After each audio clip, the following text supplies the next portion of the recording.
Hello. Today I'm going to talk about the most feasible approach to solve the citizens' request to have personal information removed. And here are some facts about personal information on the internet. There are as many as 250 million photos uploaded on the Facebook every day, and more than 700 YouTube video links shared on the Twitter every minute. And this is come from Spring. So there are three categories of victims of using personal information online. Well, the first one is convict crimes that served their sentence with a criminal record posted on the internet. They are eventually denied the possibility to rehabilitate and restart without bearing the weight of their past errors for the rest of their life. And another one is the one whose private information are concerned and feel embarrassed, such as inappropriate pictures or videos. And last one is the information is concerned with other rights that one owns, such as constant phone calls and some other disturbance. So here's an example of remove personal information on the internet. The European Court of Justice's decision against the Google Corporation has attracted worldwide attention, and it's because there's a guy called Mario who filed a complaint to the Spanish Data Protection Agency against the Google spam and the Google company, and requested the removal of relevant search results about his real estate auction information that was used to recover the debt he owned. However, Mario, as the plaintiff, claimed that the auction information had been out of date as the plaintiff had paid their debts years ago. So the European Court supported his claim, and Google should remove the relevant information on the search result on the ground of people's right to be forgotten. So the next thing I'm going to talk about is why could such thing happen?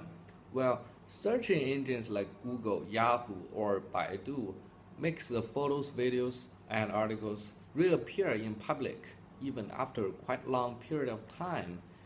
Even the original website was deleted.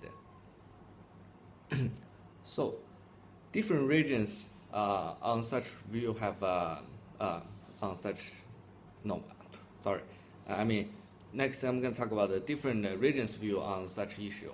In European region, more and more nations consider the concept of the right to be forgotten an appropriate approach to deal with their claims to have certain information released by others deleted from the website and relevant search results since the 1990s.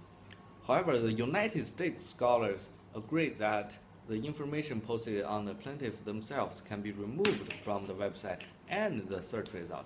The right to have information posted by others deleted is actually not quite widely recognized in the United States and subjected to numbers of criticisms. So there are critics about the right to be forgotten. The main criticism against the right to be forgotten is its incompatibility with other basic values such as the right to freedom and the right to expression. Now, next, I'm going to talk about the two ways of solve citizens' request to have personal information removed. Well, the first one is establishing the right to be forgotten. That is basically to put the right to be forgotten into the law and clearly clarify its contents and application. There will be one universal standard without causing any misunderstanding, or the public's perception about the importance of privacy will be shared. Now, the other one is granting the judge the discretion to decide how to solve this problem. Well, the judges decided to solve this problem based on their personal opinion on such matter. Well, next I'm going to talk about the advantage and disadvantage of both approaches. Establishing the right to be forgotten. Advantage is quick, easy, and will save courts trouble and make judges make judgment based on the detailed analysis, including legal legislation costs and censorship costs and so on. Well, the disadvantage is increasing the technological cost of the tech firms. Well, granting judges the advantages can save money for tech companies money. However, the decision which judges made can be vary from case to case based on the judge's discretion and may causing dissatisfaction to both parties, and it takes mass resources and time. So, based on what I've stated, my solution to this issue is that I prefer to establish the right to be forgotten as one universal standard to solve all relevant issues.